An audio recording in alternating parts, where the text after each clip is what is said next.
Location of the metacarpophalangeal joints, जैसे आप यहाँ इमेज में देख सकते हैं किस तरीके से मेटाकार्पोफेलेंजियल जॉइंट हमारा डिसलोकेट हो रहा है।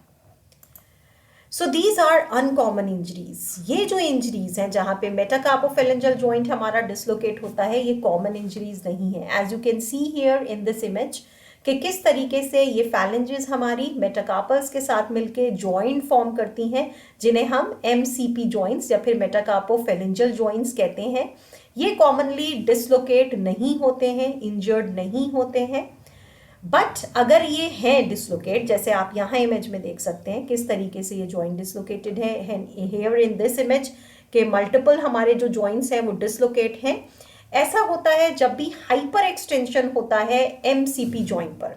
जैसे यहाँ इमेज में आप देख सकते हैं मेटाकार्पल है, ये प्रॉक्सिमल फैलिंग्स है। So whenever there is a hyper extension force that will act from the downward direction towards the proximal phalanges, तो क्या होगा, ये हाइपर एक्सटेंशन में जाएगा and this will dislocate this joint and we have this injury, that is the dislocation of the MCP joint. So ऐसा high impact trauma में generally road traffic accident में हमें देखने को मिलता है.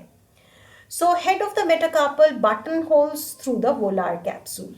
अगर हम इसकी एनाटमी को स्टडी करें कि किस तरीके से हमारा मेटाकार्पोफेलेंजियल जॉइंट्स और द इंटरफेलेंजियल जॉइंट्स आपस में कनेक्ट होते हैं, तो हम देखते हैं कि यहाँ पर वोलार प्लेट या वोलार कैप्सूल प्रेजेंट होते हैं।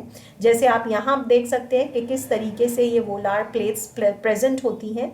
So whenever there is a hyper extension, जैसे आप यहाँ इमेज में देख सकते हैं कि मेटाकार्पल और हमारा फैलिंग्स के बीच में ये जो वोलार कैप्सूल यहाँ पर प्रेजेंट था, जब भी हमारा फैलिंग्स हाइपर एक्सटेंशन में जाएगा, so there will be a over stretching of this capsule, और ये ओवर स्ट्रेच होने की वजह से क्या होता है, ब्रेक हो जाता है, टूट जाता है, हमारा ये जो जॉइंट है ये डिसलोकेट हो जाता है और मेटाकार्पल का जो हेड है वो कैप्सूल से बाहर आ जाता है।